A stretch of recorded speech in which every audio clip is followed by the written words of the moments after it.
Bonjour à vous tous, et bien entendu à vous toutes, sans oublier, je le répète chaque dimanche, les followers, les accros des réseaux sociaux, parce que nous prenons connaissance, en tout cas moi je prends connaissance des commentaires, des nombreux commentaires, et c'est l'expression de votre fidélité. Merci, merci. Alors aujourd'hui, ce dimanche 30 avril 2023, de quoi allons-nous parler? Nous serons dans la continuité.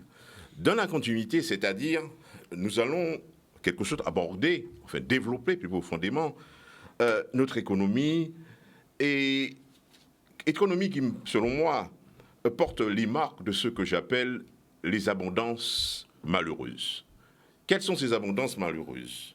On parlera de la dette sociale, du chômage, des conflits sociaux, de la fuite des cerveaux, compétitivité globale et compétitivité sectorielle inexistante, mondialisation, globalisation totalement subie. Nous sommes donc en droit de nous poser la question, quelles doivent être les priorités et les urgences? L'actualité du Grand Port de Guadeloupe nous invite aussi à poser la question, opportunité ou pas, pour promouvoir notre développement, notre compétitivité dans le bassin caribéen. Demain, un jour pas comme les autres, diront certains. C'est le 1er mai 2023. Contexte social, syndical, politique nous invite là aussi à nous poser la question syndicat NUPES contre la France, contre le pays ou contre le gouvernement. Voilà donc, chers téléspectateurs, téléspectatrices, et à vous aussi, chers amis, comme je le dis souvent, le cocktail thématique qui nous réunit ce dimanche 30 avril 2023. Alors, comme d'habitude, bonjour à vous, et à vous, chers amis, bonjour à Raphaël, à continuer comme d'habitude. Bonjour tout le monde, bonjour comme on dit, chers amis, et bon dimanche d'ores et déjà. C'est bien dit. Raymond Amaï. Bonjour à tous ceux qui nous regardent, ici comme ailleurs, bonjour aux amis du plateau, et puis bon dimanche à tous. René Bouchard. Bel bonjour tout le monde, hein? Bel bonjour tout le monde qui a goûté l'eau. Oui. Quand espérer aujourd'hui jour nous que Pébayo ça y est, il va attendre là on va venir assister à des débats. Voilà. Et Édouard Collet, Oui, dynamique, toujours très dynamique. Merci. Cette vitalité de la jeunesse, c'est bien. Ah, c'est ça. Ah non, mais c'est pas Elle mène que ça, la jeunesse, c'est la vitalité. Je te voyais venir. Oh. C'est pas possible.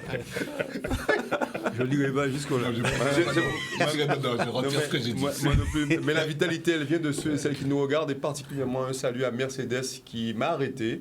Oui. Et qui a pris le temps d'échanger avec moi. Mercedes, un gros bisou. Et nous sommes tous là. Et merci pour vos soutiens à vous tous et qui nous encouragez. Alors, nous sommes victimes un peu d'un succès, un franc succès, parce qu'à ce qui paraît, nous éclairons, nous apportons des appréciations, sans pour autant avoir la connaissance de tous, mais nous sommes dans une intelligence collective et dans un partage.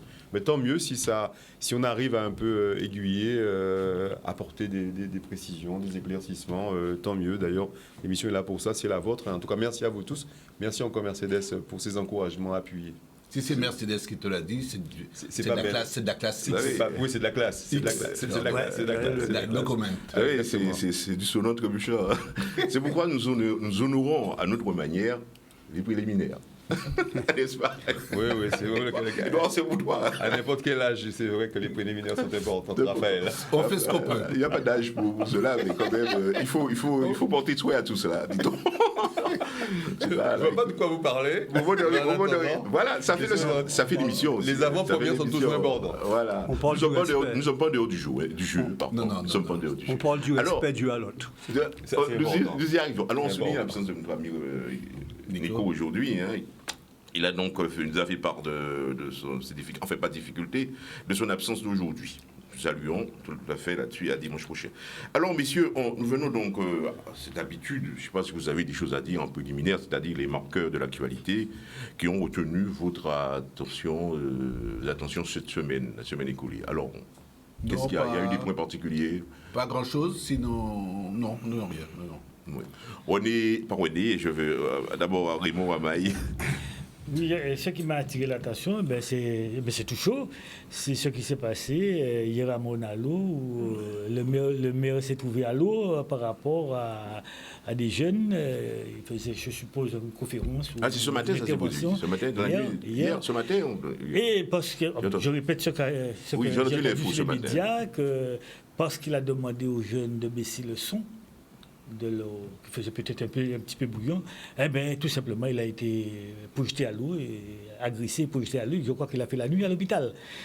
Et ce qui m'interpelle de cette affaire-là, c'est cette violence. Hein, on ne peut plus parler à notre jeunesse sans avoir agression. On ne peut pas les regarder si on n'est pas agressé. On ne peut pas leur dire de baisser le son.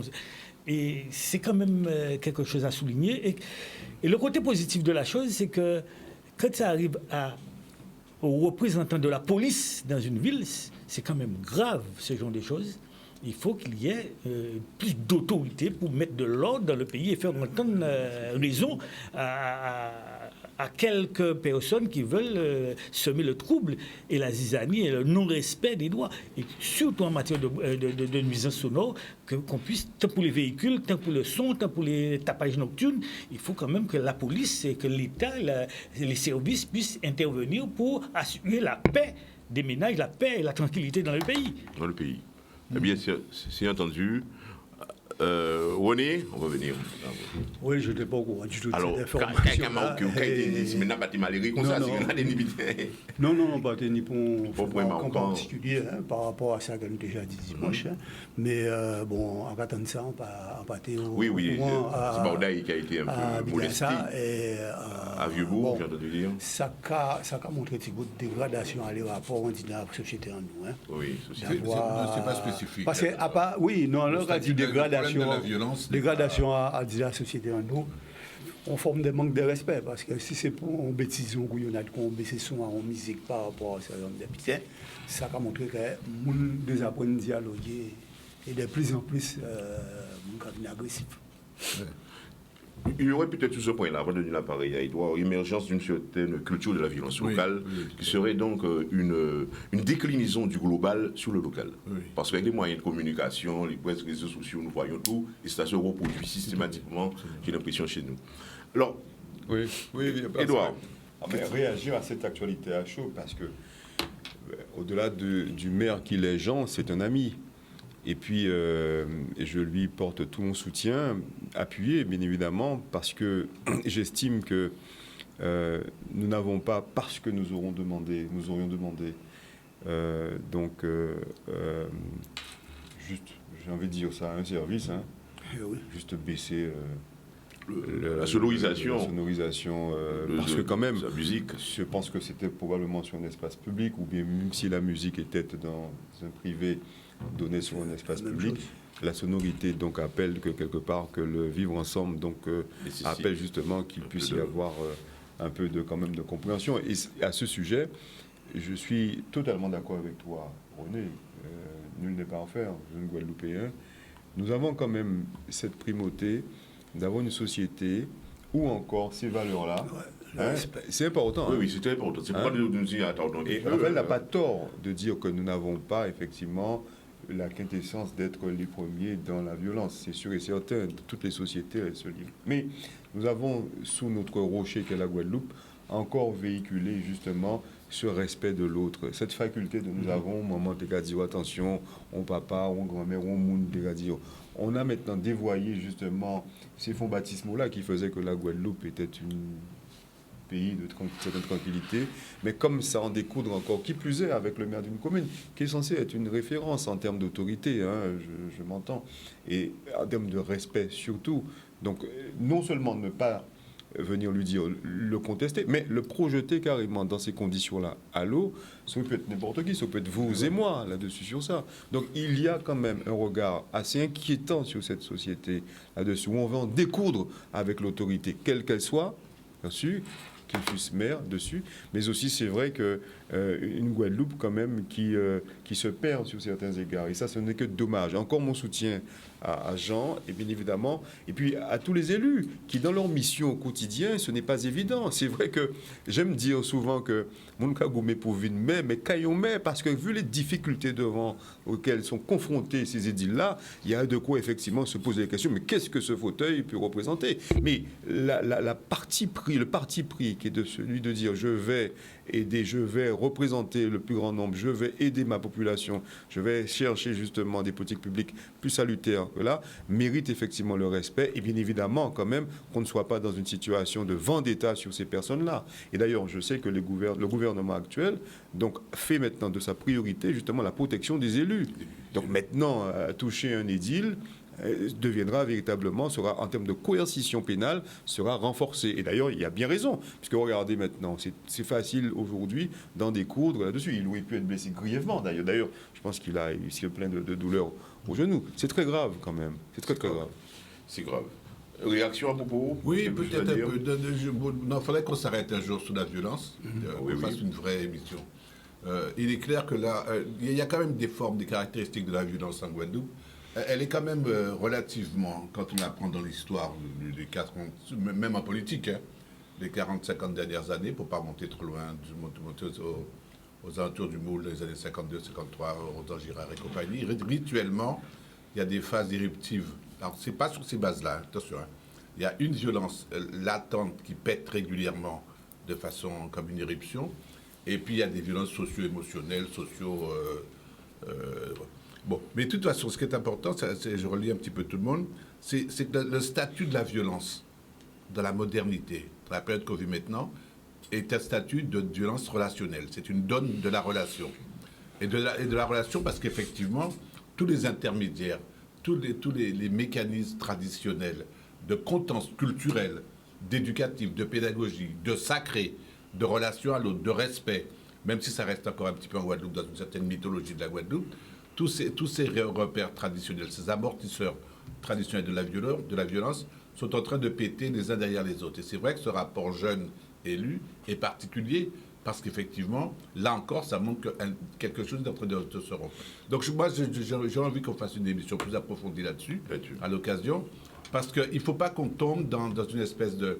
Ce qu'a fait Macron par rapport aux élus, ça n'a rien à voir avec ce qu'on vit, nous, dans le problème de Jean Bardaille. C'est vraiment des historiques différentes. Je ne voudrais pas qu'on tombe dans l'amalgame. Il y a quelque chose de spécifique en Guadeloupe, dans la manière culturelle qu'on a abordé les choses, et on a maintenant suffisamment d'outils d'analyse pour aborder ce qui fait de l'ordre de cette spécificité. Alors, nous prenons note, c'est la question de la violence, il faudra revenir là-dessus plus profondément, n'est-ce pas? Puisque c'est un véritable problème. Alors, il y a... Ça, on te le dit simplement, oui. C'est qu'il faut. Et quand il y a un problème de violence dans la société, nous fait sous la violence, donc, bon, mais pas ça, c'est que, moi c'est plutôt, si vous voulez, par rapport à les critiques et les oppositions pour venir. Ça, là, ouais, bon, quand on a des leaders, même des leaders d'opinion, qui disent, les élections sont coups à chien, donc coups à chien, c'est toujours chien à gagner. C'est ça.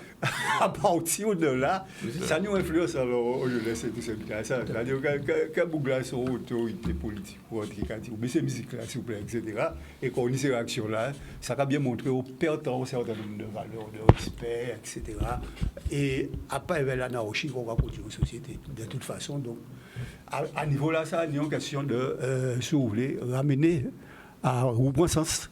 Et à point sens, et puis à un certain nombre d'attitudes, de mesures et de vis-à-vis et de respect. Oui, parce que c'est une bousculade. Poussée à l'eau, ça aurait pu être aussi une arme. Ça peut être autre chose. Ça aurait pu être aussi ça. L'ossi est plus dangereuse. Donc c'est vraiment inquiétant. C'est une allumette. C'est une allumette, il faut faire attention. Qui peut déclencher un incendie très rapidement. Donc nous poursuivons, enfin pour moi, pas de préliminaire véritablement, si ce n'est que tout simplement attirer l'attention sur... Nous n'avons, dans le domaine du numérique, on voit avec les réseaux sociaux, nous n'avons pas véritablement ce vide juridique. Mais il y a du travail à faire, parce que je vois moi qui suis, je dirais, entre guillemets, adepte et accro des réseaux sociaux, je vois par exemple souvent des messages qui sont postés, des vidéos qui sont postées, qui sont, je dirais, tendancieux. Voilà, qui sont tendancieux, et puis même des vidéos qui sont, je dirais, dangereuses, tout simplement parce que des choses sont dites. Je vois par exemple une vidéo que j'ai lue sur TikTok, une jeune femme, une jeune Guadeloupéenne, qui présente un caddie, et qu'elle monte, et elle parle, voilà qu'elle a acheté ça dans un grand magasin, elle présente, bon voilà, ça qui a coûté 80 €, et elle dit même le nom du magasin. Et puis, alors, voilà, et quand on regarde l'aspect formel, la personne qui avance ses explications, son physique, ses cheveux, ça n'a rien à voir avec le contenu de la parole. Il y a un décalage, nous, quoi. Voyez-vous, c'est pourquoi on souvent dit chez nous, paraît belle et tais-toi. Tu vois, c'est une personne qui, apparemment, physiquement, quand on la regarde, sa présentation, n'est-ce pas, on a une vision, on attend le contenu, mais le contenu de ses propos n'a rien à voir avec, en fait, son physique n'a rien à voir avec le contenu réciproquement. Ça, c'est scandaleux. Parce que nous sommes actuellement, nous le savons tous, dans ce que, personnellement, j'appelle ce Big Bang numérique. Nous sommes le contemporain de ce Big Bang. Bien entendu, mais il y a du retard. Il y a des jeunes qui prennent licence maintenant. Eux, ils sortent le placenta de leur mère avec cette souplesse digitale. Ils manipulent tout. Mais nous, ce n'est pas forcément notre cas. Donc, mais nous avons notre capacité, n'est-ce pas, à voir, à porter un jugement sur des choses qu'il faut condamner. Alors, il y a lieu, à mon sens, d'appeler effectivement que ce vide juridique soit vraiment rempli, que l'on puisse, à la place du vide, mettre de la consistance juridique, n'est-ce pas. Et ça, c'est la contribution que nous devons attendre de tous nos élus nationaux, au niveau national. Par contre, j'ai pas compris. J'ai pas compris. J'essaie de comprendre. Parce que j'ai vu cette vidéo. Tu l'as vu? J'ai vu cette vidéo, cette jeune femme. Une jeune femme. Alors, excuse-moi, Jean. Bon, c'est vrai que. Oui, non, tu peux y aller, il n'y a pas de problème. Je peux me tromper là-dessus. Elle est mimi, quand même. Bon, oui. Attends, quand même. Bon. Mais j'essaie de comprendre ce que tu dis, parce que tu dis que. Moi, ce qui m'a interpellé, c'est effectivement qu'elle nous interpelle sur une hausse sur un caddie qui était très faiblement rempli, et avec un prix à la sortie qui était élevé. Peu leur quantité. Moi, j'étais interpellé par ça. Mais visiblement, j'entends que toi, tu étais interpellé par autre chose. De deux choses à la fois. Parce que moi, j'attends une belle femme. Surtout dans une vidéo. Mais c'est quand même particulier ce que tu dis. Il y a de quoi que les femmes doivent être belles dans la vidéo. J'espère qu'elle nous entend, parce que... Oui. Non, c'est son physique qui t'a interpellé. Il y a les deux choses. Ah ouais, d'accord. Le décalage entre le physique, la personne, et le contenu. Ce que tu t'attends à entendre. Moi, je ne m'attendais pas à ça. Quand je vois une belle femme, j'attends de propos extraordinaires. Ah, mais quand même, c'est dangereux. Je ne sais pas, mais c'est dangereux de dire ça. L'intelligence n'a pas suivi le physique. Tu as trouvé le mot. Non, mais si elle parle de son caddie, c'est son caddie qui m'interpelle. Si son message, c'est de faire voir que les prix sont en train de monter de manière exorbitante, je ne vois pas le problème. Non, mais c'était plus les prix qui étaient maquillés qu'elle. Donc, c'était plus les prix. Je crois. Si c'est ça, je ne vois pas tellement le problème. Mais ce qui se passe, ce qu'on dit là, ce qu'on débat là, c'est la véritable problématique des réseaux sociaux. Vous savez que tous les messages sont multicanaux. Oui. Il y a effectivement le verbal, il y a le non-verbal, il y a ce qui est sous-entendu, etc., etc. Et c'est là qu'on a un problème avec, effectivement, les réseaux. Parce que tout le monde ne va pas lire une information ou entendre une information au même niveau. Et donc, et ça va alimenter, bien sûr, de l'asymétrie dans la communication. En tout cas, ce qui reste, c'est que les réseaux sociaux, quel que soit le canal par lequel tu vas être saisi, visuel, émotionnel, sexuel, préliminaire ou quoi que ce soit. Et ça va fonctionner à partir d'un phénomène de contagion émotionnelle, résonance, et un phénomène de contamination intellectuelle. Ça te parle, ça ne te parle pas. Mais c'est suffisant parce qu'il n'y a pas de feedback. Sur le moment, il n'y a pas de contrôle. On ne sait pas qui dit quoi, à partir de quel statut, de quelle position d'auteur ou d'acteur, la personne énonce ou dénonce ce qu'elle dit. C'est suffisant, ça marche. Après, c'est parti. Ça fonctionne. Et donc, il y a par rapport... Et bon, alors nous, notre génération, on a un certain esprit critique parce qu'on est venu avant les réseaux et on a été formé pour le recul. Voilà. Mais les jeunes qui sont nés là-dedans, pour eux, le réseau, c'est parole de vérité et de réalité. Oui. Donc, pour beaucoup d'entre nous, nous sommes intelligents parce que nous passons à la télé. Ça veut dire que le simple statut de passer à la télé te donne un statut de notoriété. J'ai vu ça tous les jours et je me bats. Enfin, je me bats. En fait, je rigole avec les gens tout le temps. À pas sans passer la télé, que ça veut dans plus intelligent du monde. D'ailleurs, Canal 10 a vulgarisé un peu justement cette façon de Donc, penser. donc, il y a quelque chose. C'est pour ça que je dis qu'il faut qu'on revienne sur la violence tranquillement, avec tous ces éléments-là. Il y a quelque chose de superficiel dans le monde dans lequel on vit, mais cette superficialité, cette espèce d'écume de la relation, de la communication, enclenche des réseaux d'action ou de plans d'action qui sont plus contrôlés maintenant par la pensée critique, par le recul ou par même une idéologie ou quoi que ce soit. C'est de la manipulation, de l'instrumentalisation de toute pièce. Donc maintenant, on pourra... Mais si je comprends, la jeune femme, elle n'était pas violente. Non, je pense qu'elle n'était pas violente. Enfin, là, on parle de violence. Mais je pourrais y répondre très rapidement. Non, mais ce qu'elle dit, non, elle n'est pas violente. Non, mais elle te dit, elle a un petit caddie à 88 €. Oui, ça pourrait... Et donc, c'est ça le scandale. Oui. Moi, non, mais... Moi aussi, il fait que... Je pas grand-chose, à avoir 50 €, pas compris. Quand acheter pour 50 €. À partir du moment où quand tu entends ça de la bouche de quelqu'un dans la télé, ça crée implicitement une espèce comment on appelle ça, de coagulation d'un sentiment, de ressentiment. Toi, tu as une culture, parce que tu vas te parler comme ça, mais tu as du recul, tu as de l'analyse, tu as des trucs, tant mieux. Mais quelqu'un qui est à l'autre bout de la chaîne, qui n'a pas tous ces éléments-là, et qui est dans un rapport de consommation, il peut vivre ça comme une injustice. Oui, tout à fait. Et ça crée un élément lambda en plus qui vient se coaguler sur d'autres éléments de ressentiment. Le côté que j'ai vu, c'est que moi, je vois dans la vidéo... C'est fait devant un grand magasin, je ne vais pas citer le nom. Eh ben oui. Un grand magasin. Et c'est ça, les conséquences juridiques, judiciaires que cela pourrait avoir.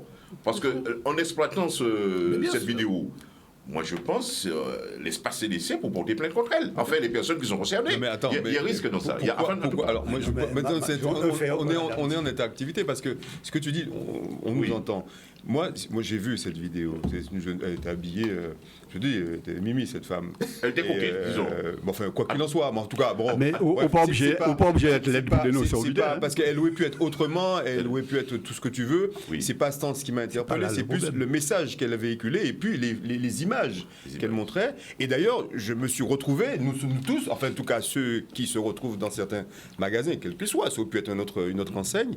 Mais, excuse-moi, Jean, mais quel est le fait générateur qui serait susceptible à ce qu'elle soit attraite devant une juridiction parce qu'elle aurait tout simplement dit voilà, je sors d'un magasin, pour 5 articles, je me retrouve avec 80 €. Alors que nous tous ici, nous avons constaté, il y a une hyperinflation, et d'ailleurs, je pense que c'est l'objet, tu as été assez précurseur, ce n'est pas pour rien que tu veux évoquer ici avec nous l'économie du département, partie, parce que tu as bien constaté que cette hyperinflation est de nature à nous mettre dans une situation encore plus bas que terre, puisque la Guadeloupe quand même connaît un chômage endémique, avec des personnes, 30% de la population qui sont au-dessus du seuil de pauvreté. C'est une indication qui montre bien que l'inflation, elle n'est pas en dehors de la Guadeloupe, elle est bien là, enfin l'hyperinflation, elle est bien là.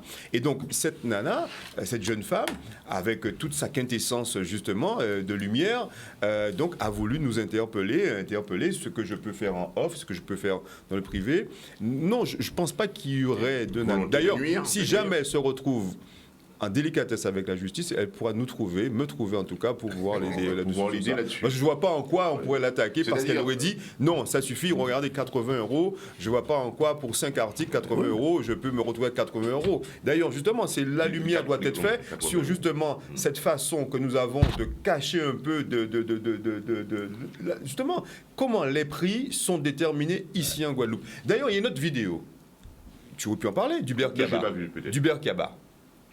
Que je salue d'ailleurs, Hubert Kaba, qui a montré sur les réseaux sociaux un devis, c'est un concessionnaire d'une marque étrangère, allemande, dessus, sur ça, Mercedes, dessus, sans faire de publicité, c'est pas la même. c'est pas la même du tout, en montrant une boîte de vitesse, une boîte de vitesse, prix métropole, et pris ici. C'est grave. Oui, tout à fait. Maintenant pour toi, c'est normal pour toi. Mais pour moi, normal, mais il y a des décalages. C'est pas normal. Comme c'est pas normal aussi pour les opérateurs. Papa dit ça. Pour les opérateurs, l'opérateur historique en téléphonie mobile. Comment se fait-il que moi je paie près de 72 € de forfait de téléphone. Oui. Free est arrivé avec, à l'époque, 60 gigas. Free est arrivé ici. Free est arrivé, sans publicité aucune. Mais ce sont des opérateurs maintenant qui rentrent dans notre... si tu nous, rentres dans l'économie de la Guadeloupe, il faut arriver ici avec une offre concurrentielle, 120 gigas. Orange nous envoie, papa dit ça, un message nous disant voilà monsieur, maintenant je vous aligne à 150 gigas, 160 gigas. Mais c'est grave quand même, il a fallu ça pour que je paye là-dessus. Tous ces indicateurs, toutes ces façons d'administrer, d'arbitrer les prix ici, elle est vicieuse, elle est malsaine. Et cette jeune fille, comme moi, comme nous autres, dit voilà, il y a un problème dans justement la façon dont les prix sont fixés. Est-ce que c'est à la figure du client, à la tête du client, au petit bonheur la chance qu'on les fixe? Il y a une vraie question qui se pose. Et on se sert de l'inflation. Ah, moi, c'est pour ça, moi, tu répondre, boîte de vitesse, est-ce que c'est en Ukraine qui est sorti? Donc, on peut se poser des questions qui sont légitimes et s'inquiéter d'une hyperinflation quand même. Je te rappelle, Jean, que lorsque nous avons des produits qui sortent de la métropole qui arrivent ici, ils sont frappés d'octroi de mer.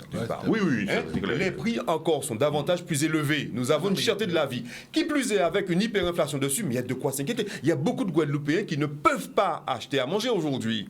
Et donc, cette jeune femme, je me répète, et j'en aurais terminé dessus, dit ce que moi je pense tout fort, et ici je le dis ouvertement, il y a un vrai problème sur la manière dont les prix effectivement sont déterminés, et on exagère sur cette administration des prix. Alors il y a trois choses. En tout cas, fixation des prix. C'est un bon petit préliminaire, parce que finalement, c'est bien chaud. Il y a trois dimensions dans ce qu'on dit. Il y a la parole privée. Ok, elle est privée. Je ne dirais pas qu'elle est confidentielle, mais elle reste entre nous. Il y a la parole publique, qui effectivement est donnée. À partir du moment où elle est publique, elle appartient à ceux qui la reçoivent. Et il y a la parole médiatique, qui est quelque chose qui passe par les médias. Et là, effectivement, on ne maîtrise pas le cursus.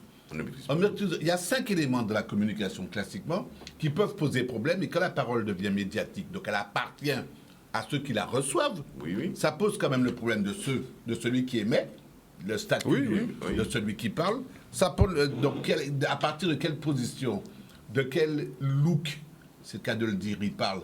Et il y a des gens, dès qu'ils ouvrent la bouche, ils ne sont pas légitimes, ils ne sont pas crédibles. Il y a d'autres personnes, au nom de je ne sais pas quoi, peuvent être considérées comme plus crédibles que d'autres. Et on a bien vu que ces critères de crédibilité peuvent être par rapport à la vérité de ce qu'ils disent, comme ils peuvent être par rapport à l'apparence, etc. Il y a aussi un tas de choses qui vont jouer. Ce qui va jouer encore, c'est la relation entre le contenu de ce qui est dit et vous-même. Quand on va parler... Et je te rejoins tout à fait par rapport, parce que j'ai eu ce scandale-là par rapport à une voiture que j'avais sur des pièces détachées. L'assurance a refusé de prendre en compte, c'était une portière que de changer, parce qu'elle coûtait à l'époque, cette portière-là en Guadeloupe, je ne sais pas, 3 000 ou 3 500 euros. Alors que la même portière, une voiture étrangère, alors que la même portière en France coûtait 700 euros. C'est un scandale, mais tout le monde le sait, alors pourquoi on ne fait rien? Mais bon, passons, ils vont me payer mon chèque, ça. Il y a aussi derrière ça une symbolique sociale qui est importante. Une symbolique sociale et une symbolique politique. Où sont les instances de régulation, où sont les instances de contrôle, et qu'est-ce qui garantit aux citoyens lambda, au-delà de la violence légitime qu'il pourrait avoir pour revendiquer un fait de son droit, de consommation, de continuité. Et puis enfin, le statut des récepteurs. La même information, cette information, 88 euros par mois, ça passe, désolé, hein. Sur quelqu'un d'autre, disons, un plus malheureux que moi. Qui touche des minima sociaux. Qui touche des minima sociaux. 88 euros, c'est quand même. Et sans compter si elle a un loyer, si elle a des enfants à charge dessus, il n'y a plus rien. 88 euros pour 5 ou 6 articles. Bien sûr. Alors, je vais quand même porter une précision sur les prix. Effectivement, on a, sur le prix, notamment pour les pièces de voiture, on a des prix qui sont largement supérieurs aux prix qu'on constate à métropole. Et lorsqu'on fait une commande en direct par Internet, on voit la différence. Et souvent, c'est ce qui se passe. Parfois même, des gens vont chercher leurs pièces. Eux-mêmes. En métropole, eux-mêmes, en payant le voyage. Et ça, c'est plus rapide et c'est pas forcément plus cher. Donc, mais quand on a les prix, quelque part, en France, les prix sont libres. Et c'est la concurrence qui fixe le prix. On a bien vu ce que Edouard disait vis-à-vis de la téléphonie. L'autre opérateur est arrivé, tout de suite, Orange s'est aligné. Pour les prix des pièces de voiture, pour tout, c'est la même chose. C'est la concurrence qui règle le prix. Et si la pièce de voiture coûte aussi cher en Guadeloupe, chez un opérateur, c'est que chez les autres opérateurs, c'est à peu près le même prix. Parce qu'il y a les taxes. Mais il y a des ententes. Non, mais c'est très bien ce que pas forcément d'entente, pas forcément. Il y a beaucoup de taxes. La douane paye sa taxe, l'octroi de bain. Taxes ou taxes. Et puis, il y a tout un tas de prix en plus qui s'ajoutent Et qui fait que nous avons des pièces à soumettre. Certainement, il y a des mesures administratives à prendre ou politiques à prendre pour pouvoir baisser les tarifs. Mais c'est vrai que si ce prix-là est affiché à ce prix-là chez un opérateur, chez l'autre opérateur, ce sera sensiblement. Juste une chose rapidement. Oui, Moi, je dis, depuis 1791, le décret d'Allard a instauré justement la liberté d'entreprendre. Oui. Moi, je suis La concurrence. je suis pas contre la liberté d'entreprendre. Ce que je dis, et justement à ce sujet, particulièrement sur les concessionnaires automobiles, tu sais très bien qu'ils ont bénéficié de certaines politiques publiques pour les protéger sur justement les marchés intérieurs. Et au détriment des consommateurs, des usagers que nous sommes. Là, personne n'a pris en compte la situation des consommateurs que nous sommes, parce qu'à présent, un véhicule n'est plus un moyen de consommation, de locomotion. Moyen de consommation. C'est un moyen de consommation aujourd'hui. Et donc ça, il y a vraiment besoin effectivement de garantir des prix plus éclairés et moins librement fixés. Alors, on revient à la pub et on revient après sur ce point-là. À moins qu'on m'autorise un peu de laisser la parole un instant avant la pub à Wendy. Wendy, vas-y, Wendy. Non, ça on te dire, c'est qu'il faut nous faire attention. Parce que le problème-là qui a posé tout problème là, si vous voulez, les relations que nous avons avec la métropole et les conditions dans lesquelles nous nous à l'heure actuelle. C'est-à-dire que nous avons une économie qui est orientée. On va en parler tout à l'heure. Oui, non, mais c'est ton sujet. dans un certain nombre de domaines en particulier, ta voiture. Mais pas seulement ta voiture. Le transport aérien. Les biens de consommation courante. Ou qu'on prend les matériaux de construction.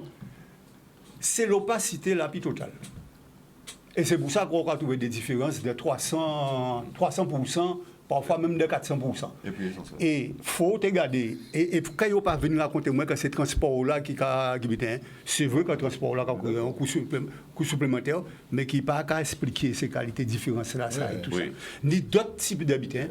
Et ça, la malhonnêteté là, c'est qu'à tous les coups, c'est l'octroi de mer qu'on va mettre en premier, qu'on met alors que ça faux. C'est le bouc émissaire. Ça faux. On va sur ce point-là. Et ça, il faut nous ouvrir dans l'économie en nous. C'est réalité. On va revenir tout à l'heure parce que notre sujet aujourd'hui. Les marges bénéficiaires, par contre, il n'y a pas à parler d'ailleurs. Même. Alors, notre sujet aujourd'hui, c'est économie et sociale, urgence et priorité. Donc, on y revient tout à l'heure. On va peut-être poursuivre. C'est bien ça qui est moins. La pub, mes chers téléspectateurs. Le transport aérien, c'est pareil. Voilà. Nous sommes bien là, nous sommes de retour après cette petite phase des préliminaires, une phase intéressante, mais malheureusement on doit poursuivre. Sur ce sujet, il y a beaucoup à dire. Non, pas malheureusement. Enfin, on doit poursuivre, on ne peut pas rester plus longtemps là-dessus. Peut-être dans le cours même du débat d'aujourd'hui, on va s'y retrouver. Alors, notre thème d'aujourd'hui, qui s'affichera donc à l'antenne, économie et le social, urgence et priorité. Alors, urgence et priorité. Le social, il y a un petit E qu'il faut enlever, je suppose. Il y a un petit E qu'il faut enlever, technicien. Oui, social. Je t'en prie, toutes mes excuses. Voilà. OK. Alors, rappelez-vous, au début, j'avais précisé que notre économie porte véritablement, à mon sens, les marques des abondances malheureuses. Et j'avais cité, donc bien entendu, dette sociale, dette fiscale, chômage, conflits sociaux, fuite des cerveaux, compétitivité globale ou sectorielle inexistante, mondialisation, globalisation totalement subie. Vous êtes des Guadeloupéens, on ne peut pas dire qu'on ne fait absolument rien dans ce pays, il y a des choses, mais quand même, il y a des points où vraiment je ne dirais pas le noir, parce que la couleur noire, c'est une belle couleur, c'est des points d'obscurité, en quelque sorte, qu'il faut clarifier. Quand on regarde un peu, il y a des urgences, il y a des priorités quand même dans ce monde, dans cette Guadeloupe-là, sur le plan économique, parce que... Sur le plan social aussi. Non, mais je crois pour commencer... Attendez, il ne faut pas pour comprendre ce problème-là, et bien le poser, je pense que vous serez d'accord avec moi, il ne faut pas tomber dans, le manichéisme français, qui est spécifique dans l'ordre des idées depuis le discours de la méthode. Il n'y a pas de guerre entre la finalité économique et la finalité sociale. L'économie est au service du social, de même que le social s'appuie sur l'économie pour exister. Donc cette espèce d'idée de rupture, de continuité entre l'économie et le social, c'est une vision, c'est le cas de le dire, une vision de l'esprit manichéen de la cour parisienne.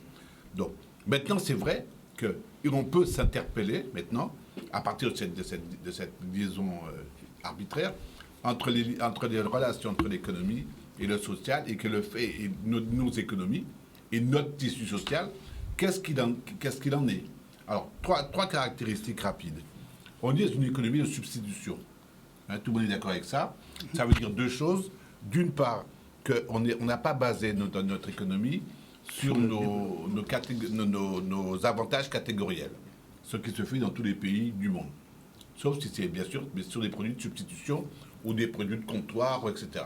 La deuxième chose, c'est que nos ressources propres, endogènes, sont complètement sous-évaluées, non valorisées. Non valorisées. Alors que, rappelons-nous, que ceux qui avaient fait la richesse des Antilles-colonies à l'époque, c'était le commerce des épices, des matières rares, des matières à haute valeur ajoutée. Donc tout ça, c'est complètement effacé. Maintenant, ce qui compte, c'est canne et banane. Jusqu'à présent, même si c'est attaqué, parce que ce n'est pas ce dont nous avons besoin, mais c'est ce qui permet, d'une part, de gérer quelque chose qu'on va appeler du social, et d'autre part, une économie de comptoir. La deuxième chose qui est importante dans la dimension économique aussi, qui aura une répercussion dans la dimension sociale, c'est que nous sommes sous une économie de perfusion financière. Donc il est clair que du côté social, ça va donner on paie le prix, des dépendances, des codépendances, des aliénations qui seront liées à l'argent, d'abord des addictions à cet argent-là. Et le troisième point, c'est que les transferts sociaux masquent la réalité de nos compétences vernaculaires, masquent la réalité de notre rapport entre nature et culture et économie, et que donc tout ça, ça fait que le masque entre économie et social est complètement faussé par des relations qui, historiquement, ont été des relations de copinage insolite. Alors qu'il y a une réalité économique possible, ici, bien sûr, qui s'appuierait sur nos avantages catégoriels et nos ressources, et il y a une réalité de notre société qui s'appuierait sur sa dimension culturelle, sa capacité de résilience et de faire face à ses propres paris. Oui. Ça, c'est une forme d'opacité réellement générée par les transferts sociaux, etc. Et puis l'économie l'économie. Alors, Ramaï, Raymond, bon, comme tous, tu es aussi dans le bain. Tu es dans le bain, pas aussi, mais tu es dans le bain. La réalité, bon, tu la vois. Et il y a cette situation où on connaît, hein, tout le monde qui vit, tout le monde qui reste, voilà, je n'ai pas dit, on ne pas malheureux. Là, c'est l'impression qu'on dit. Donc, réellement, il n'y a pas je dirais, suffisamment de déclinaison. Il aurait dû avoir tant d'autres une économie bien costaud, bien structurée, qui se déclinerait sur le plan social. Mais la faiblesse de l'économie fait que le social est nourri par des transferts sociaux et qui, par conséquent, aussi crée une certaine opacité qui fait qu'on ne voit pas la réalité de l'économie, en quelque sorte, pour certains. Alors, ton avis là-dessus? Alors, c'est vrai que quand on regarde quelqu'un qui débarque en Guadeloupe, on regarde la Guadeloupe, on regarde les infrastructures, on regarde le train de vie de chacun, on regarde le parc automobile, on regarde la fréquentation les immeubles, les constructions, des restaurants, des cinémas. On a l'impression que tout va bien en Guadeloupe.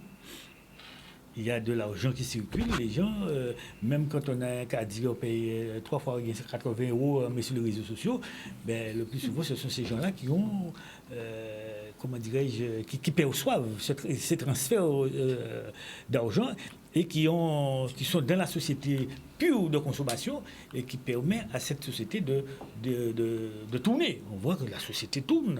Le parc automobile guadeloupéen, c'est un parc relativement neuf. Et donc, ça donne des indications. Maintenant, c'est vrai que quand on regarde dans le fond, il y a tout un tas de choses à faire, de non développer, parce que nous sommes basés plutôt sur l'import. Et c'est vrai que lorsqu'on regarde de cette manière-là, par exemple, aujourd'hui, bon, on va certainement parler de ça, de l'emploi. De l'emploi, oui, on a beaucoup de chômeurs ici.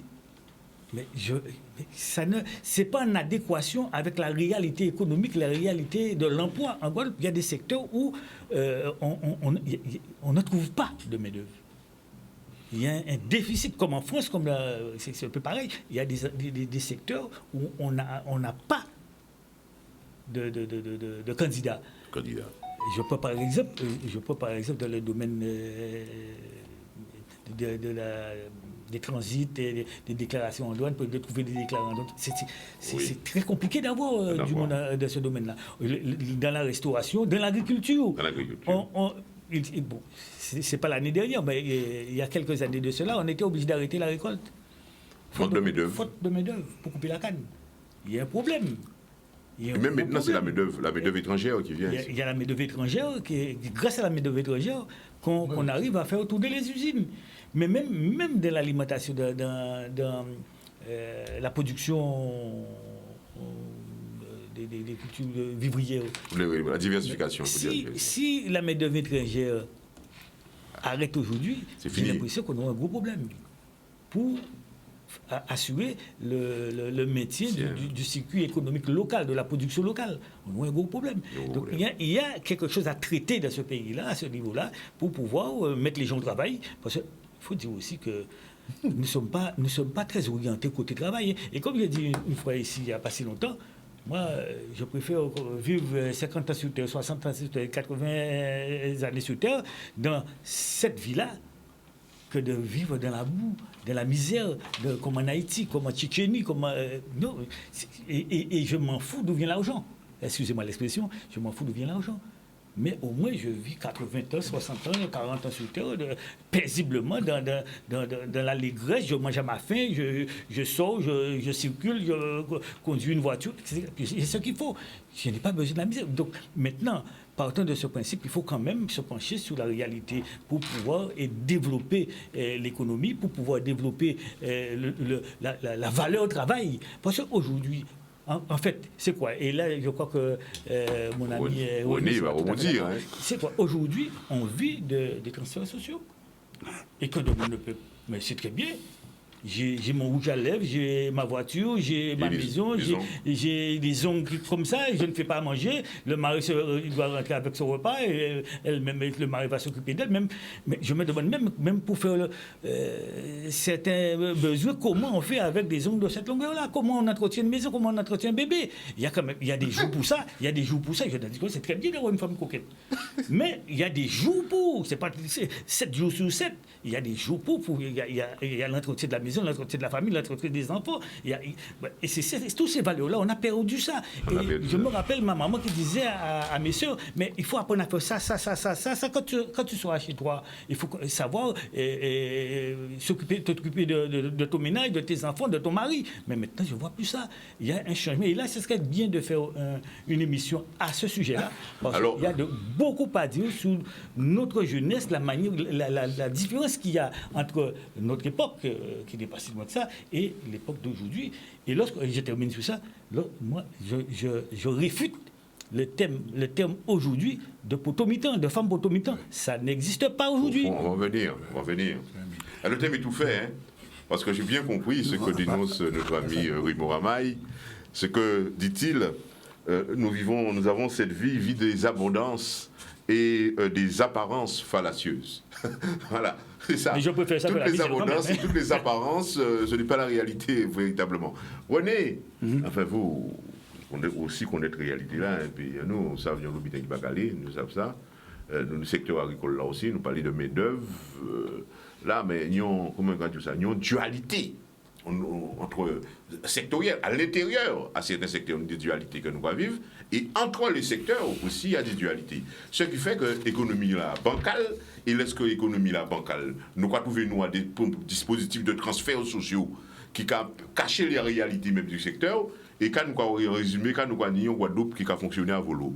Alors, quelle réaction par rapport à tout ça? Non, mais nous, on quand même, en cas de ça, c'est nous qui créons cette situation à transfert social là. Ou c'est l'État qui a dominé nous. Il faut nous arrêter de faire de l'autoflagellation à l'habitation. Nos politiques, c'est d'être bien occupés. Oui, mais il faut bien garder qui est situation. Vous savez, là où ils viennent coloniser le pays là, ils ont colonisé le pays là, c'est tous ces pays là, après la période de Christophe Colomb et tout ça. Pour exploiter, ils ont tiré le maximum de richesses. À dire dans ces pays-là, ça, pour te permettre une accumulation du capital dans les grandes puissances européennes et tout ça. C'était le contexte de l'époque. Qui permettent de développer toute une technologie, tout un certain nombre d'habitants comme ça, et industrialisation à ces pays-là, ça. Et à partir du moment où ils ont commencé à industrialiser, en particulier, c'est une des raisons qui a expliqué pourquoi tu as dit l'abolition de l'esclavage. Il n'y a pas besoin encore de gens qui pas des salariés pour te vendre marchandises. Il y a besoin de gens qui sont salariés. Donc l'esclavage est un système obsolète. Et nous avant ça t'est arrivé, pendant quand même quelques siècles, ils ont volé, ils ont pillé, ils ont puisé toute richesse à des pays. Et ils ont utilisé des gens en situation d'esclavage sans payer, sans quoi que ce soit, pour te faire toutes ces richesses-là. Ça. Donc, faut bien nous garder quand même les réalités telles qu'elles sont. Hein. C'est-à-dire que tout système-là qui nie un pays en nous, il est lié directement à domination coloniale là qui fait là et les objectifs que les métropoles coloniales ont fixés en matière économique, en matière, etc. Mais ça, on peut arrêter là. Oui. Pour aller voir ça. On peut simplement venir dans les... Qui situation économique que nous nie en pays en nous? Est-ce que nous nie une économie qui est basée en la production à des richesses qui permettent de justifier, si vous voulez, tout un certain nombre d'organisations sociales, politiques, etc., qu'a fait un pays? À part comme ça que ça va fonctionner. À un moment donné, nous tenions effectivement en production, cacao, etc. Toutes ces bits à ça, tout veillons éliminer. Pourquoi? Parce que nous sommes une économie de plantation. Seul but qui a intéressé la puissance coloniale, c'était faire tout un certain nombre de productions qui a rapporté le maximum de richesse. C'est pour ça que quand à un moment donné, c'est important, parce que ça a rapporté toute une richesse, etc. Mon richesse dans les répartitions des bénéfices, des produits, etc. À partir de nous, on a profité. À partir ni peuple, ni nous. C'était les grosses sociétés industrielles, etc., qui étaient qu'à profiter d'elles. Et à partir du moment où ça n'a pas été favorable encore, eh bien, il n'y a pas posé de problème par rapport au social et tout ça. Il n'y a qu'à fermer, il n'y a qu'à et pas rien. Oui. Mais nous tenons quand même une économie qui est vivre. Nous tenions une économie. Nous tenons une économie qui est vivre et une économie de production qui est vivre. Nous tenions, aussi bien au niveau à des productions de biens matériels, de biens communs et tout ça, à ça, qui étaient qu'à vivre en disant à payer en nous. Et à un moment donné, toute économie de production là, ça que nous tenions, ils trouvaient petit à petit éliminée. Et ils trouvaient petit à petit éliminée par tout un certain nombre de mesures ou d'autres politiques financières, etc. Les 40% jouent un grand rôle au niveau de la consommation. Les 40% liés au congé administratif pour les fonctionnaires en particulier. Quand ils ont fait, ils ont permettre les fonctionnaires d'accumuler un certain nombre de richesses. Quand ils ont dépensé en France, avec des congés administratifs d'une année, etc. Et ils ont retourné avec des gros conteneurs pleins avec des biens qu'ils ont achetés de l'autre côté. Et quand une société pas couillon, les sociétés capitalistes, les sociétés qui étaient nées en France, ils ont rendu compte, et ils ont suivi sur le plan politique, que ça était inutile qu'ils ont été déplacés pour venir, autant qu'ils ont été venus installer ici. Et c'est comme ça qu'on voit que les congés administratifs fait disparaître, et tous ces billets ça fait disparaître, les 40% arrêtés. Mais conséquence à ça, c'est que tout un certain nombre de productions locales trouvaient complètement développement, toute une société de consommation, d'importation de biens extérieurs, et tout un certain nombre d'habitants disparaissent. Sans compter que, si vous voulez, ça a été fait base à l'économie là, qui était production à Cannes, essentiellement, à partir même banane, banane ne vient pas après. Cannes d'abord. C'était essentiellement à Cannes, il fait disparaître.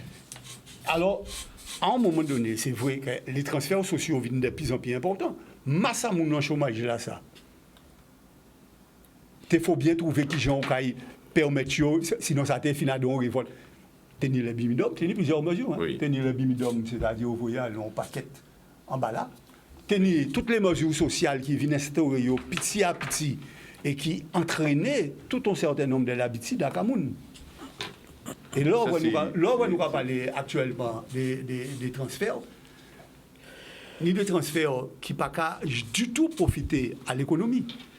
et qui sont en fait des transferts sociaux incidents pour permettre de vous consommer, c'est-à-dire pour permettre de vous renvoyer l'argent là par l'autre côté là. Et pas nécessairement pour créer une richesse et développer une richesse. C'est un peu répondre, c'est qu'à l'époque, bien entendu. C'est pour ça qu'il faut nous faire. Tenions contexte du moment qui peut soulever tellement d'indignation, mais allait, ça a créé des sentiments de révolte, la réalité.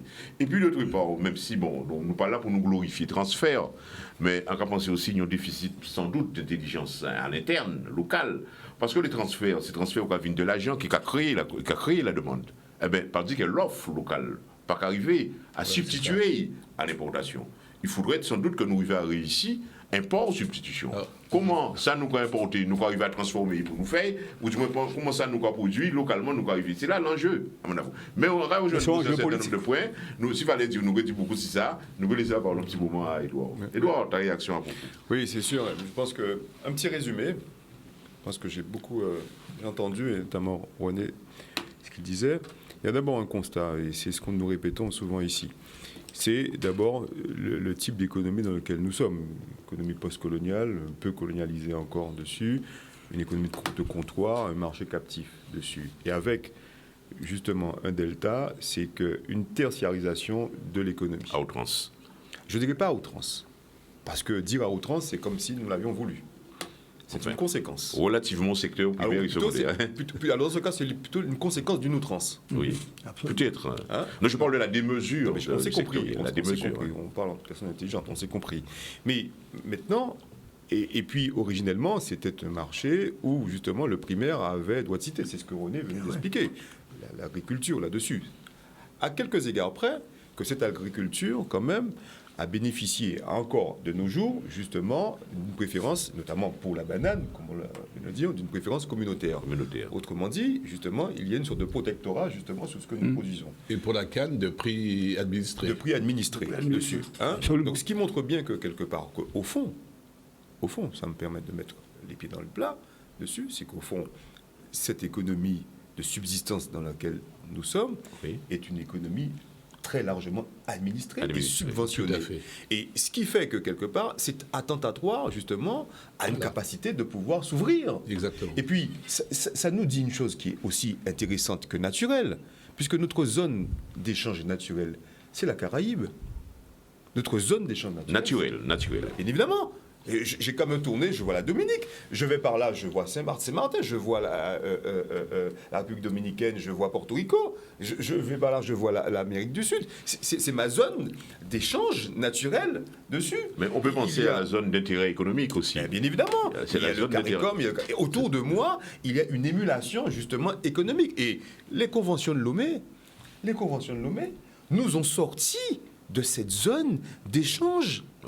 Les conventions de Lomé ont autorisé les productions des pays ACP à pouvoir carrément, effectivement, émarger justement sur les marchés européens et guadeloupéens, sans pour autant que nous puissions faire l'inverse aussi facilement qu'ils le font, avec ce qu'on appelle, je vous apprends rien ici, dans les transactions commerciales, avec ce qu'on appelle les negative lists.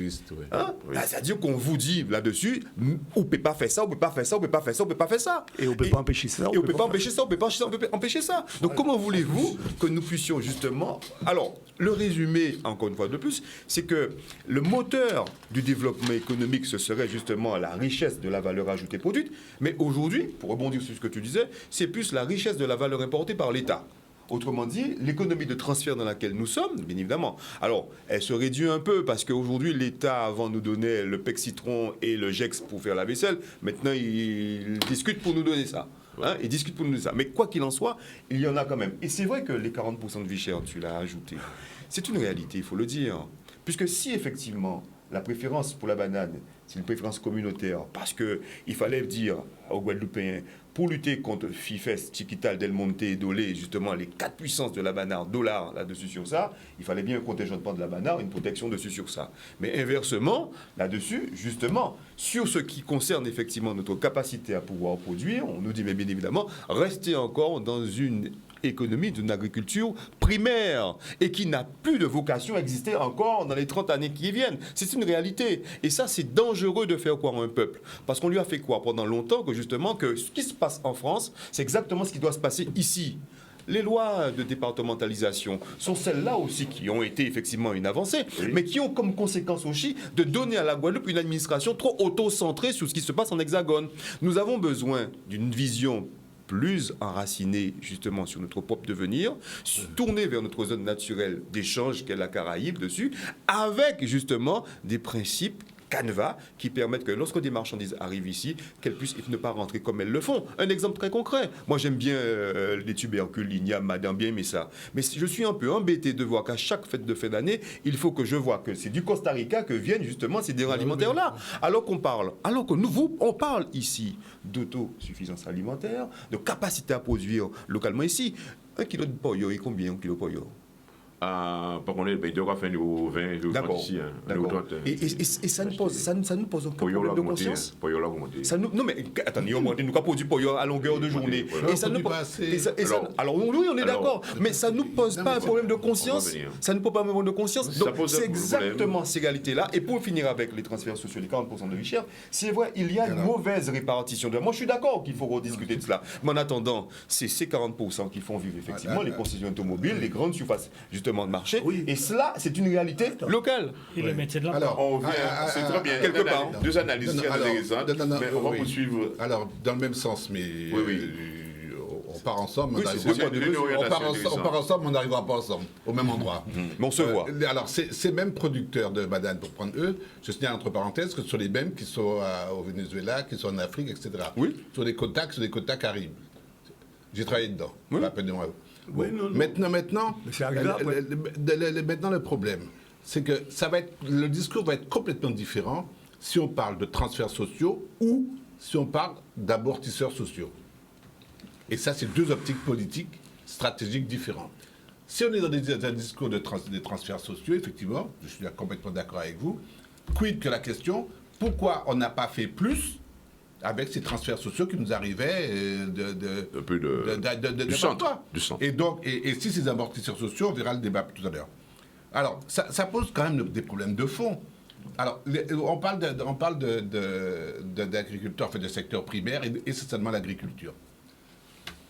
Prix administré, produits contingentés. On n'a jamais, peut-être simplement pendant la période de l'esclavage, été en capacité de produire à la hauteur des résultats escomptés. C'est vrai. Alors, c'était vrai pour la canne, c'est vrai pour la banane, c'est vrai pour les maraîchers, c'est vrai pour la viande, c'est vrai pour le porc, c'est vrai pour les poules. Et dans l'exemple de la canne, cette année, on va sortir, et encore s'il ne pleut pas plus longtemps que ça, parce que je ne dis pas bonjour les dégâts, on va sortir 276 000 tonnes de canne maximum tout mouillé, alors que le contingentement administré, c'est 600 000 tonnes. Dans tous les domaines, on n'a jamais produit. Alors, qu'est-ce qui se passe? Je suis tout à fait d'accord sur l'importance de la structure, ou de la structuration politique, etc., sur nous. Mais enfin, arrêtez, il y a quand même un moment donné, il faut se demander, mais pourquoi cette passivité, pourquoi cette réceptivité facile comme ça de notre peuple, ou de nos élus, ou de nos cadres? Qu'est-ce qui s'est passé? Et là, on est arrivé effectivement à la notion d'emploi. Où est l'emploi? Où est l'emploi? Où est le travail? Moi, je crois qu'il y a... Bon, autre chose, avant d'arriver à la réponse à ça, la zone Caraïbe, il ne faut pas rêver. Hein. Les Caraïbiens n'ont rien à foutre de nous. Je suis dans la Caraïbe tous les jours. Premièrement, ils n'ont rien à foutre de nous, je ne sais pas ce que tu en penses. Deuxièmement, on les emmerde. Et troisièmement, ce n'est pas une zone de chalandise pour nous par rapport à l'Europe. Alors, il faut arrêter. Et quand on va parler du port d'éclatement... On va en venir. Et le port d'éclatement... Le UPS qui va se mettre, la vision du port d'éclatement. Ce n'est pas la Caraïbe. C'est si ça se fait en Guadeloupe, c'est par rapport à l'Amérique du Sud et la côte ouest des États-Unis.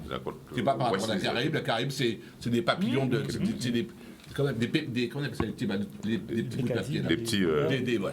Des confettis. Des confettis. Hein. Donc il y a un problème de fond là. Autre chose. Donc, et c'est ce qui est le problème de cœur de notre problème. Enfin, il y a plusieurs cœurs. Hein. Mais où est l'emploi? Parce que, je ne sais pas si vous avez vu, mais tout Jarry, toute la zone d'Otémar, toute la zone de Vaché, ça se développe plus. Les entreprises se multiplient, on se demande, mais comment ça se fait? Je signale qu'entre parenthèses, Jarry est la première zone de développement de l'Europe. Hein. Oui, mais où est l'emploi? Où sont les Antillais là-dedans? Où sont les Noirs, pour être très, très, très clair? Même dans certains magasins où il y avait beaucoup de Noirs, de locaux. De locaux, ça comme tu veux, on ne les voit plus maintenant. Alors, il y a une différence entre ce que l'on veut faire et ce qui est offert.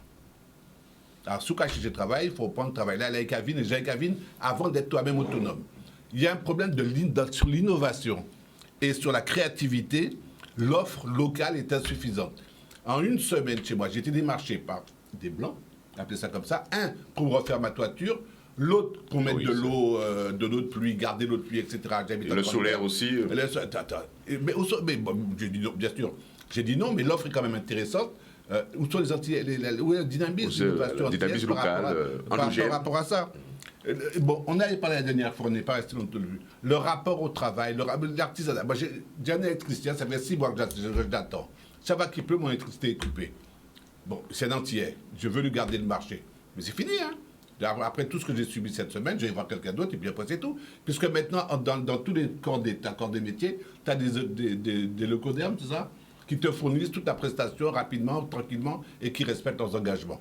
Donc, je veux bien qu'il y ait une dynamique historique fatale.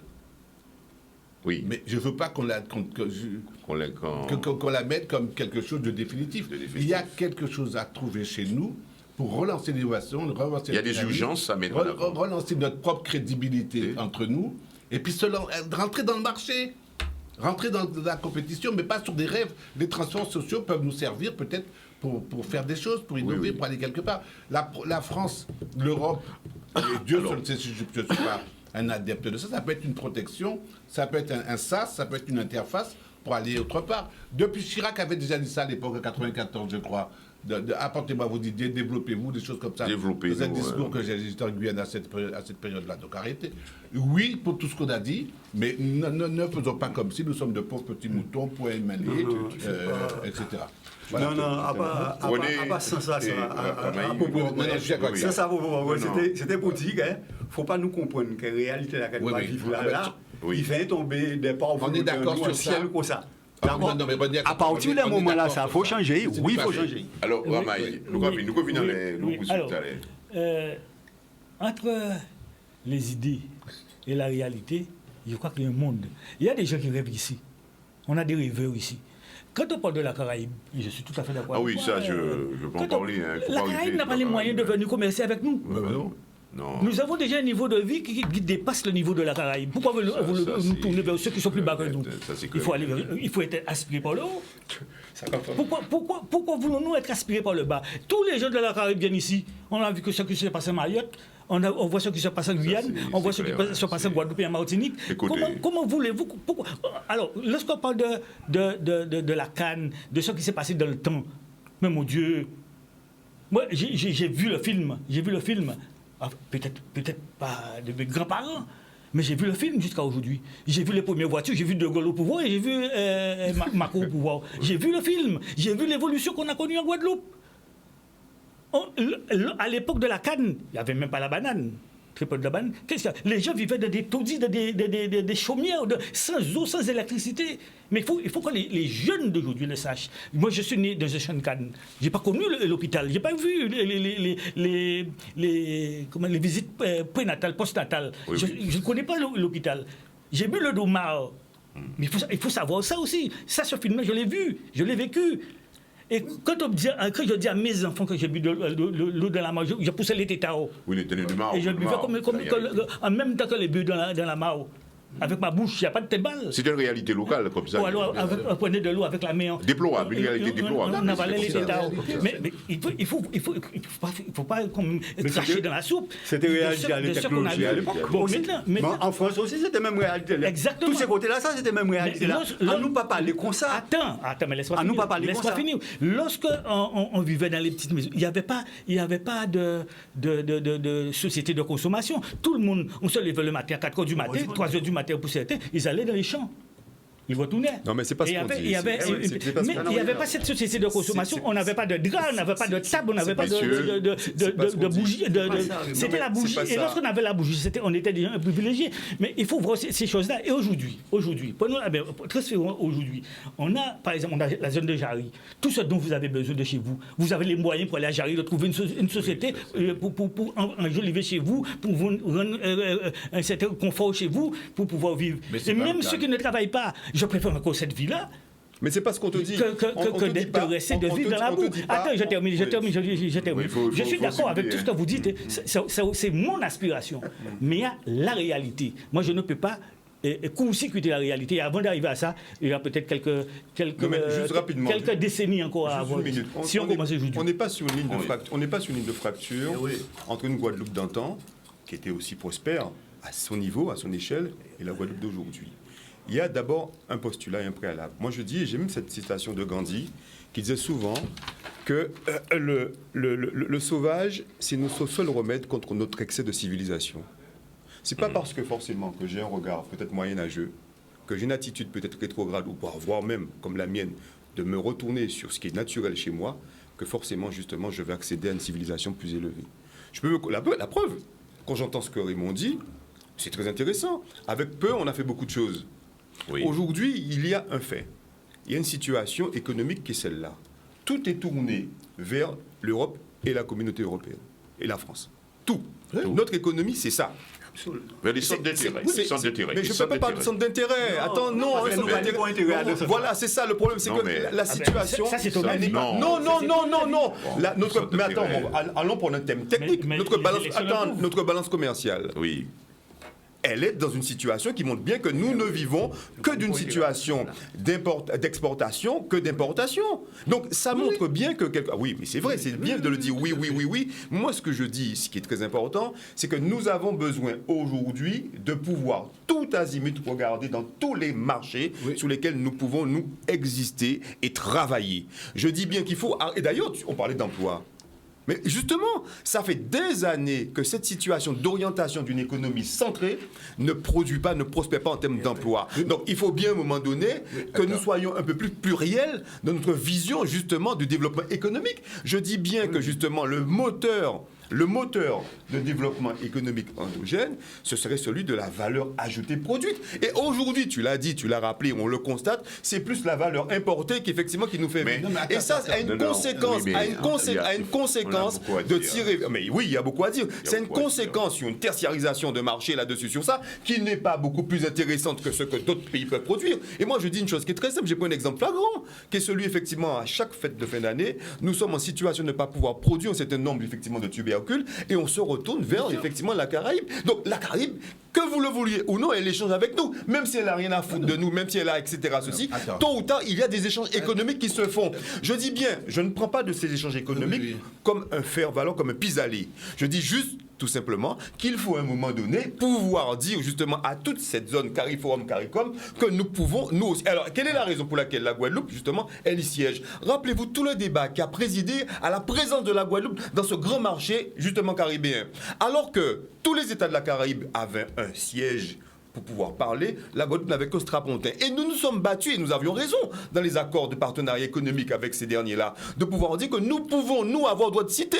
Et la France, dans sa relique, de pouvoir dire que tout d'abord, c'est d'abord nous, l'État central, qui doit décider. Nous, on s'est dit, nous voulons aussi participer à ce marché-là et voir dans quelle manière nous pouvons développer. Des Guadeloupéens échangent avec la Caraïbe. Les Guadeloupéens vont à Barbade, là-dessus, sur ça, et vice-versa, dessus, sur ça. Moi, ce que je dis, je parle bien de marginalité, mais je ne parle pas que de la Barbade. Je parle aussi de Porto Rico, je parle de la Jamaïque, il y a d'autres choses. D'ailleurs, dans le sujet suivant, qui est sur les ports de la triade, justement là-dessus, mais justement, il y a suffisamment d'éléments qui montrent bien que nous avons besoin de ces interchanges, de ces changements intermodaux pour que nous puissions penser à un autre développement, modèle de développement. Pas celui qui soit uniquement autocentré. Je veux bien, moi, qu'il y ait un peu d'élévation structurelle de la Guadeloupe, mais elle ne peut pas passer exclusivement par regarder que vers l'Hexagone. Le problème pour moi, je crois que nous avons une vision exclusive de l'Hexagone. Moi, je ne peux pas parler.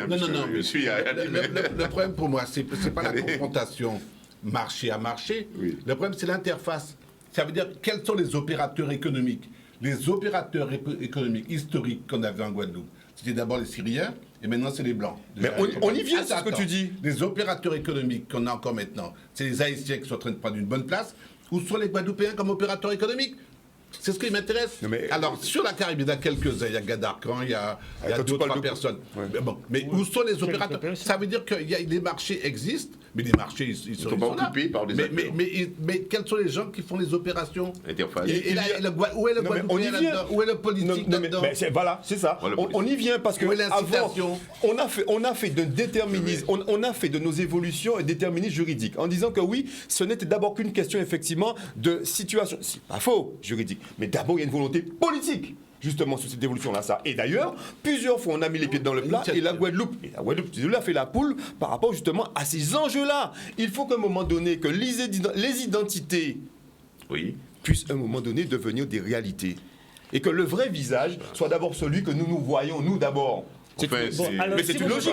C'est une logique. Mais je ne suis pas dans une vision exacerbée. Je suis dans une vision anthropique dans laquelle, l'interface doit pouvoir se centrer sur ce qu'il a, ce qu'il voit, et qu'il puisse dire dans sa valeur ajoutée, dans ce qu'il est, dans ce qu'il peut créer. C'est le grand débat, et puis c'est bien. Et son enracinement n'aura de réussite que dès lors qu'on aura compris cette question-là. Alors, on va venir à René, ensuite à Raymond. Alors, je voulais tout simplement ajouter, je suis tout à fait...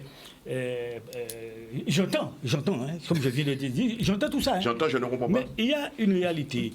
Alors, quand on dit qu'on n'est pas représenté dans la Caraïbe, mais pourquoi on n'est pas représenté dans la Caraïbe? Aujourd'hui, nous sommes Français. Si c'est la France qui doit nous représenter à travers nos élus, à travers un représentant, un ministre, pourquoi pas? Moi, ça ne me gêne, mais c'est parce que tout simplement, ceux qui le disent, ils ne se sentent pas concernés parce qu'ils ne veulent pas de la présence française. Et donc, si vous pensez qu'en faisant comme les autres pays de la Caraïbe, pour redescendre à ce niveau-là, je ne pense pas que la Guadeloupe... Ah mais tu n'écoutes pas l'actualité politique. Attends, laisse-moi finir. La Guadeloupe a avancé. Mais oui, la Guadeloupe, bien sûr, la Guadeloupe a avancé. Selon certains, la Guadeloupe n'a pas avancé. Ça a été un combat avec... Ça n'aurait pas dû être un combat avec le gouvernement français pour que nous soyons.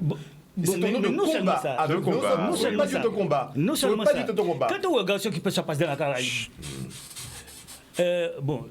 j'ai l'habitude de parler sans filtre parfois, mais je suis obligé pour me faire comprendre de parler sans filtre.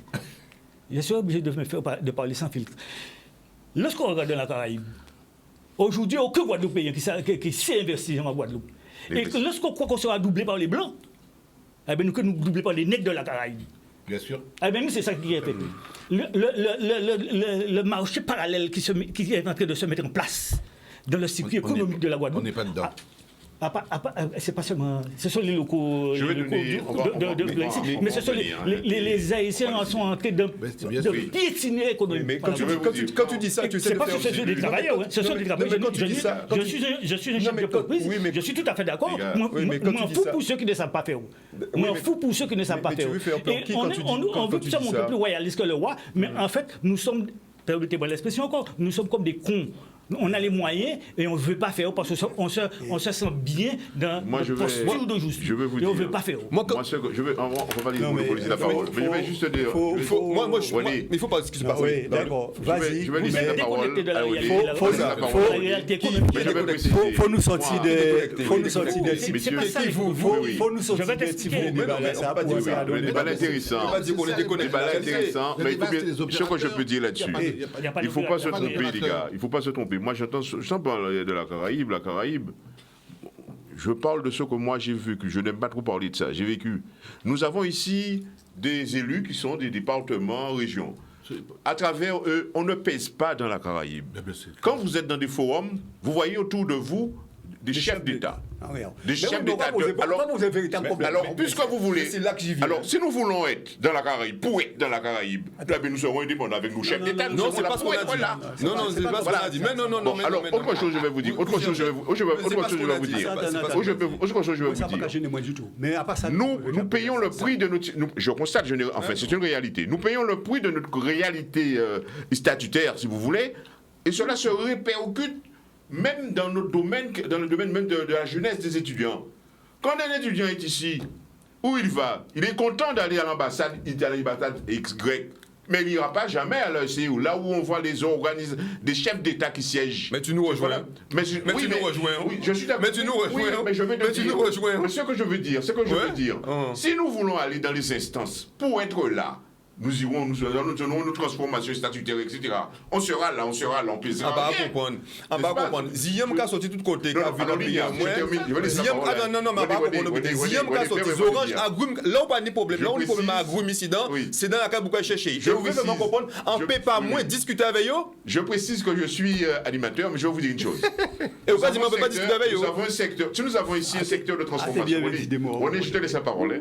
Si nous avons un secteur secondaire de transformation, nous transformons les produits qui viennent du secteur primaire, etc., etc. Par exemple, l'INIAM. nous faisons l'igname venir de Costa Rica. Ah bon? Je ne sais pas. Non, tu me le dis. Mais tu le dis, ça vient de la moi, je ne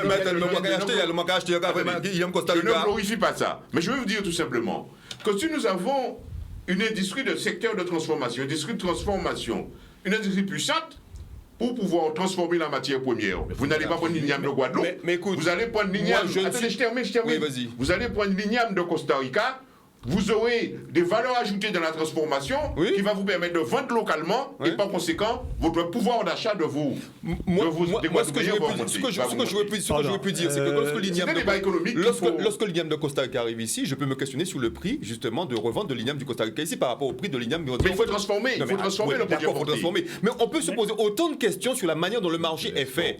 Et c'est cela qui est très important à pouvoir discuter. C'est ça que je suis en train de dire. Et moi, quand j'entends, juste une seconde, quand j'entends, moi, ce que je viens d'entendre là-dessus sur ça, tout le monde est unanime à dire que nos marchés, notamment la relation communauté européenne, France et la Guadeloupe se passe à Bruxelles.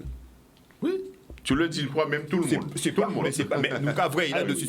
Et ça vous pose aucun problème de conscience que votre marché décide depuis là-bas. Oui. Non, ça, il y a des problèmes. Non, mais attends. Je n'ai pas dit. Mais on n'a jamais. Mais ça marche tellement bien que la preuve n'a pas d'emploi. Ça marche tellement bien que justement le résultat, la conséquence, c'est que c'est que pour certains. Ça marche tellement bien que le résultat, justement, c'est une économie.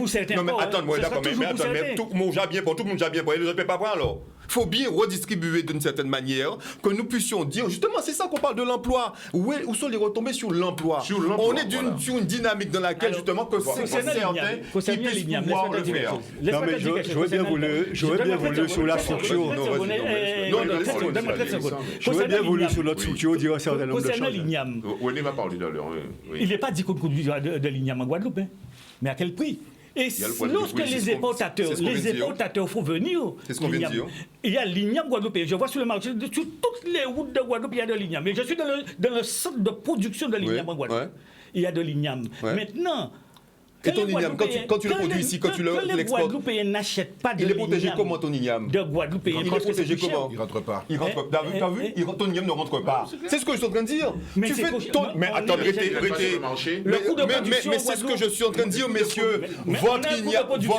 Mais peu importe, d'accord. Mais justement. C'est moins que hier. Mais justement, lui, il rentre de l'extérieur, il n'est pas protégé, et lui, quand il sort d'ici, il faut essayer nos politiques. Non. Tu nous rejoins. Tu parles. Ce n'est pas la même vision économique. Non. Enfin bref. Mais c'est une volonté politique d'abord. Non, mais c'est que premièrement, à pas un moment, le pouvoir de décision politique partait en Guadeloupe. En toute histoire, non. Vous commencez ces politiques. Attends. De toute façon, c'est une décision politique qui permet de vous d'orienter et de développer en économie. Et pas autre chose. À pas un moment, le pouvoir de décision partait en Guadeloupe. Nous avons simplement subi des décisions venues d'ailleurs parce qu'elles n'ont pas de maîtrise. Laissez-moi agir sur le boutin, s'il vous plaît. Parce qu'elles n'ont pas de maîtrise à justement décisions que nous prenons pour nous-mêmes et d'orienter le développement nous de façon à ce que nous ayons une véritable économie qui est basée dans les réalités en tout. Ça, c'est le premier bitin là. Ça, extrêmement, et c'est ça qui est la réalité. À cas dire aussi bitin en passant, quel monde peut vivre à telle époque, en telle condition, mais ça valable pour tous les pays au monde. Hein, parce que le développement technologique qui fait petit à petit à donner. Et heureusement que nous ne vivons dans les mêmes conditions qu'à l'époque. Où ça te veut dire qu'à un moment là, ça, du point de vue de l'évolution, nous pas évolué du tout et que nous morts. On évolue. Bitin qui a évolué. C'est tout à fait normal que les conditions qu'a trouvé totalement différentes. Fondement même à développement, fondement même à force à payer, c'est à partir des richesses qu'elle a créées. Et pour créer des richesses, il faut les conditions politiques de développement à richesse là. Attends, à Kavine. Économique. Des conditions politiques parce que l'économie, la volonté sur le plan économique, au péni et on l'eau si producteur en nous. Qu'a montré ça, la volonté sur le plan économique ou péni, mais si les conditions politiques pas réunies, c'est-à-dire si sur le plan structurel, les conditions et financières, les bitins pas mettre en place pour permettre vous développer, si vous voulez ces bitins là, ça, ou prix, ou mort. Or, tout le système financier, le système bancaire, etc., n'a pas vous contrôler. C'est ça. C'est l'extérieur qui a contrôlé. C'est ça la Et réalité. dans la Caraïbe, c'est la Caraïbe qui a contrôlé. Attends. Nous, on parler de vous, de nous. On va parler des réalités. rêvez, Alors, vous rêvez. non. Mais non, rêve. c'est une réalité. S'il vous plaît. Attends, le débat est intéressant, le débat est C'est une intéressant. réalité. Attends, je peux continuer. Oui, allez-y, vas-y. Acadie au seul bitin. En Barbade aussi. Il n'y a pas ni une fois ni deux fois. Oui. Quand passé temps, à Trinidad, à connaître toute la Caraïbe, de toute façon. Ça qu'on savent, c'est qu'à Barbade, il y a une économie qui est maîtrisée par les Barbadiens. Fondamentalement. Et on emploi maîtrisé par les Barbadiens fondamentalement. Deuxièmement, il y a un système scolaire. Parce que nous ne pouvons pas mettre là aussi. Dans la logistique, il faut mettre le système scolaire. On a un système scolaire qui est au service à développement là, ça, à dans organisation, à dans orientation et à dans les besoins qu'il a créés. Donc, si vous voulez, système scolaire et universitaire, bon, la Caraïbe fait à toi. Nous loupons tout là vis-à-vis de la Caraïbe dans les années 56. Oui, Là, vous voyez, la Caraïbe met en avant le self-government. Ils ont contacté nous. Ils ont contacté nous en 56. Les gens qui étaient les politiques de l'époque disent non, ça ne va pas intéresser nous. La France pour mettre nous la départementalisation, etc., etc. OK. Donc, ils ont fait développement à yo côté là ça. Il y avait difficulté qu'ils ont connaître. Il y avait conception à l'Angleterre, mais difficulté qu'ils ont connaître. Ils ont regroupé yo CARICOM, etc. Et ils ont donc. Alors, entendez-vous qu'a dit là que la Caraïbe, il y a tellement envie nous qu'ils veulent courir. C'est pas vrai, ça faux. Non. Ça entièrement faux. Ils viennent simplement se soigner. Ça, quel que soit, quand on parle des problèmes des soins, on peut dire que nous ne pouvons pas soigner aussi l'autre côté. Bien sûr. Qui c'est là, qui c'est pas là. À part là, problème là. C'est les problèmes de création d'infrastructures. On n'a pas dit C'est les problèmes de création d'infrastructures. À partir de valeurs, des richesses qu'on va produire là. On n'a pas dit qu'ils nous en viennent, on a dit qu'ils ne nous connaissent pas. Donc personne à niveau là ça. Non, à niveau, mais pas jaloux pour nous. Pas jaloux pour nous. Sans envie, c'est qu'un développement à payer en nous, nous maîtriser. Il y a une équation. Nous t'avons parlé tout à l'heure des idiomes. Non, mais il faudrait que tout le monde puisse parler un petit peu. Oui, non, mais pour le moment en paix. Il y a une équation. Pour le moment en paix, on parlait de fatal. Mais là, on va nous parler des idiomes. Si vous parlez des idiomes, nous parler des idiomes tout à l'heure. Il y a une équation fatale qu'il faut avoir. 30 secondes. Il y a une équation fatale. C'est de belles choses. C'est la puissance économique qui détermine le pouvoir politique. Et ce n'est pas le contraire. Donc, si tu n'as pas d'économie, tu n'as aucun pouvoir politique. Donc, d'où la si tu n'as pas de pouvoir politique, tu le Non. La deuxième chose. Mais non, mais la Guadeloupe, derrière la Guadeloupe, c'est la France, c'est ceci, c'est l'Europe, etc. Donc, c'est ça. Et d'autres trucs. Et par rapport au commerce, dans la Caraïbe, au commerce banal, c'est le prix de revient local qui détermine le prix de vente et qui détermine à partir de ça le prix à l'export.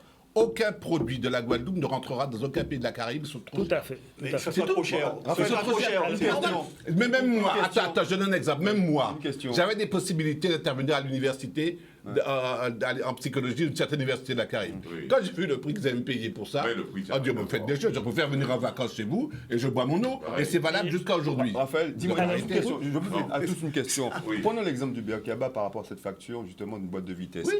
Qu'est-ce qui détermine ce prix? C'est la Ça, c'est un débat économique qu'on ne peut pas quand même aborder. Je peux poser une question. Non, mais faut aussi que... Je peux poser une question. Je ne suis pas expert de l'économie. Est-ce que je peux poser une question? Nous avons tous des entrepreneurs guadeloupéens qui ont des utilitaires, qui ont des camions, qui un jour vont connaître le problème de boîte de vitesse. Qu'est-ce qui justifie qu'une boîte de vitesse soit à 21 000 € ici en Guadeloupe et qu'elle soit à 7 000 € en France? Je termine. Est-ce que c'est une question d'économie ou est-ce une question politico? Non, alors je te réponds. La question était précise, la réponse sera aussi précise. Alors, c'est du fait que c'est une économie de rente. Et le fait donc une économie politique, mais que les rentes vont au service d'un pouvoir local qui est en place, d'un pouvoir économique qui est en place, qui n'est pas un pouvoir économique, nous. C'est tout. Mais maîtriser, Mais c'est tout. maîtriser, C'est tout. maîtriser l'économie si vous voulez avoir de la politique. Il y a pas C'est pas le contraire. C'est pas le contraire. boîte de vitesse. Ériger la boîte de pension de franche globale, total. Il y a de créer des usines. Oui, mais si on ne produit pas, Mais attends, mais tu peux produire une usine? Excuse-moi. Tu peux la faire? et elle va faire quoi? Mais Elle va justement, vendre nous. justement, on fait signe, il y en a déjà. Qu'est-ce qu'il y a pas sur Guadeloupe de monter une usine? Mais montez Alors, une. Ce débat. Ah, pas besoin. Ah bon, vous m'avez Je veux autre chose. Alors, Je contribue à l'économie. C'est le problème qui va se poser avec le port autonome. Alors, On va avoir un port autonome dont la Oui, définition c'est ça. sera le transbording. Oui. On va transborder, t'inquiète pas, ça va marcher. Avec ou sans économie guadeloupéenne, ça va marcher. Oui. Parce que ça marchera uniquement à partir des packs, C'est fermé, des dans c'est conteneurs fermé. qui viennent de l'étranger. Oui. Ils sont déposés, ils viennent avec les gros bateaux. Ils sont déposés ici. Des postes Panamax. Ils partent Des sur les postes petits Panamax. bateaux. Ouais. On termine. Malheureusement, si vous me demandez mon là, avis, personnellement, je peux vous m'obéir. Quand nous parlons. J'ai pas peur. Je n'ai pas Non, non. Faut nous là, on va nous gagner débat sur le débat sur le plan économique. Faut nous débat général là. Mais nous venons la débuter bien précis. Oui. Le port autonome, Oui, faut nous on viendra garder. là-dessus. Faut ça On viendra. faire l'objet d'une discussion bien particulière. On Parce que reviendra le port là-dessus. autonome peut être un bitin qui peut être un plus-value rapport ton paquet de bitin. Oui. Développement Oui. high. Donc, je vais Mais il finir. peut être aussi un danger qui peut Oui. nous avoir Ça, encore c'est plus gros bon, qui on le s'agaille sait. là. On termine ici. Alors, Oui, oui. téléspectateurs Non, comme mais je suis ça, accordé. Le débat économique, la question économique est au cœur des Guadeloupéens, au cœur du débat politique, doit être au cœur du débat politique aussi. Malheureusement, nous ne pouvons poursuivre ce débat plus longtemps. Nous sommes arrivés au terme de notre émission. Malheureusement, je dis. Aujourd'hui, Parce qu'il faut nous mettre reviendrons la très probablement la semaine responsabilité prochaine. politique en termes Nous vous disons donc bon dimanche. À dimanche prochain, bye bye alors. Pour une prochaine émission sur toute la question économique. C'est on met à la vélote. C'est on met à la vélote. On a terminé. Mais-